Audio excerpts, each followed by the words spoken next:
Hello বন্ধুরা, সবাই কেমন আছেন? আশা করি সবাই অনেক ভালো আছেন। পূর্ণিমা কিচেনে সবাইকে স্বাগত জানাই। সো দেখুন কতটা সুন্দর লাগছে আম, তাই না? একদম কুচিয়ে নিয়েছি। মজার রেসিপি রান্না করব, তার জন্য শুরু থেকে শেষ পর্যন্ত পূর্ণিমা কিচেনের সঙ্গেই থাকতে অবশ্যই ভিডিওটি দেখতে হবে। সো দেখুন আজকে কিন্তু অনেক রোদ উঠেছে। সো আমি আসতেই পারছি না। তো খেতে খুব ইচ্ছে করছিল টক ঝাল। সো সেই জন্য মনে হলো যে টক কী তৈরি করি, বাসাতেই যখন আছে, বাড়িতেই যখন আছে, তখন তো বাসার আমরা আম দিয়ে তৈরি করে নিতেই পারি অনেক রকমের, অনেক ধরনের রেসিপি, তাই না? সো তার ভিতরে আমি আজকে তৈরি করব আম চচ্চড়ি। একদম খেতে যা দারুণ লাগে না। সো আপনাদের বাসাতেও নিশ্চয়ই আমের গাছ আছে। সো আপনারাও কিন্তু এইভাবে, যখন মুখে কোনো রুচি থাকবে না, খেতে ইচ্ছা করবে না, তখন এইভাবে আম কুচিয়ে আপনারা আম চচ্চড়ি করে একদম ভাত অনায়াসে খেতে পারেন। সো আমি গাছে থেকে আম পেড়ে নিচ্ছি। দেখুন আমটা অনেক টক, বাট সেই জন্যই কিন্তু খেতে দারুণ লাগবে। সো দেখুন এই যে 4টা আম পেড়ে নিয়ে এসেছি। অনেকটা আঠা বের হচ্ছে, কারণ এই মাত্র আমি পেড়ে নিয়ে আসলাম। এবার আমি খোসা ছাড়িয়ে একদম কুচি কুচি করে কেটে নেব, ঠিক আছে? একদম যতটা কুচি কুচি করে কেটে নেব ঠিক ততটাই কিন্তু খেতে দারুণ লাগবে। আর এটা কিন্তু রান্না করতে মানে আপনি কড়াইয়ে দিয়েই একদম জাস্ট 2 মিনিটেই হয়ে যাবে তুড়ি মেরে, ঠিক আছে? জাস্ট 2 মিনিটেই তুড়ি মেরে হয়ে যাবে এই আম চচ্চড়ি। সো খেতেও যা মজা লাগে না।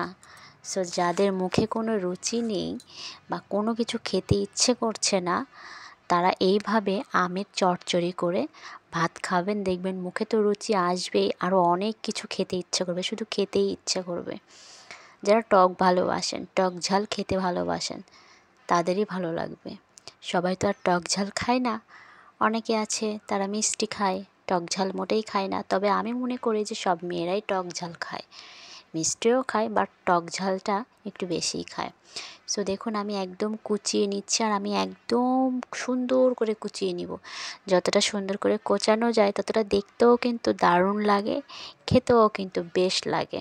সো একদম দেখুন আমি একদম কুচিয়ে নিচ্ছি। এটা খেতে যে কী মজা!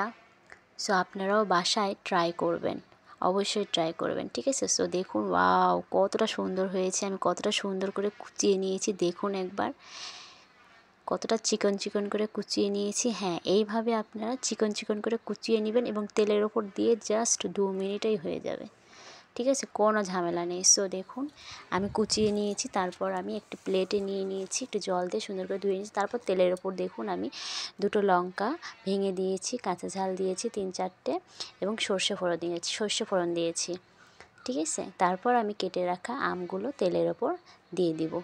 এই দেখুন নুন দিব সামান্য পরিমাণে, কারণ যেহেতু এটা জাস্ট 2 মিনিটে হয়ে যাবে, এবং হলুদ দিয়েছি 1 চিমটি, আর 1 চিমটি দিয়েছি ঝালের গুঁড়ো। এবার আমি জাস্ট 2 মিনিটে নাড়াচাড়া করেই নামিয়ে ফেলবো। বেশি নাড়াচাড়া করলে একদম গলে যাবে, আর এতে তো জল দেওয়ার প্রশ্নই ওঠে না। সো জাস্ট 2 মিনিটে এই যে এইভাবে তেলের ওপর নাড়াচাড়া করেই আপনারা নামিয়ে ফেলবেন, ঠিক আছে? সো হয়ে গেছে, ট্যান। সো দেখুন এবার আমি নামিয়ে নিচ্ছি। কী যে সুন্দর হয়েছে একবার দেখুন বন্ধুরা, কালারটা কিন্তু জাস্ট ওয়াও এসেছে। হ্যাঁ, আমি একটু তেলের পরিমাণ বেশি দিয়েছি, কারণ একটু তেলের পরিমাণ দিলে খেতে দারুণ লাগে। সো সবসময় খাওয়া উচিত নয়, বাট মাঝে মধ্যে খাওয়া উচিত। একটু ঝাল ঝাল, একটু তেল না হলে ভালো লাগবে না। সো যেহেতু আমি চচ্চড়ি করেছি, দেখুন কতটা সুন্দর গরম গরম ভাতের সঙ্গে যে কী মজা লাগে। সো আপনারা অবশ্যই কাঁচা আমের এরকম চচ্চড়ি করে ভাত পরিবেশন করবেন, দেখবেন খুব মজা লাগবে।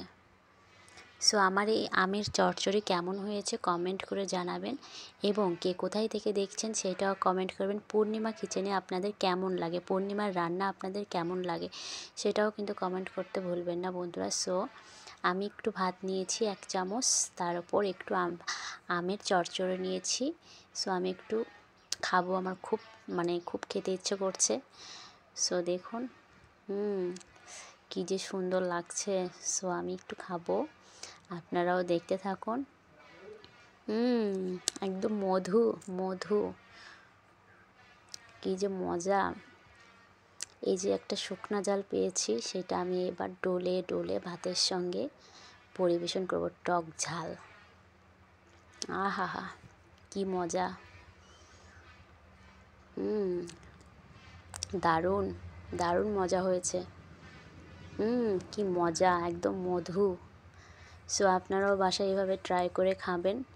সবাই সুস্থ থাকবেন, ভালো থাকবেন। পূর্ণিমা কিচেনের সঙ্গে থাকার জন্য অনেক ধন্যবাদ। সো এই দেখুন আমার ছেলে আবির বাবা, সে খুব মজা করে একটি পার্কে ঘুরে বেড়াচ্ছে বা দৌড়াচ্ছে, দেখুন।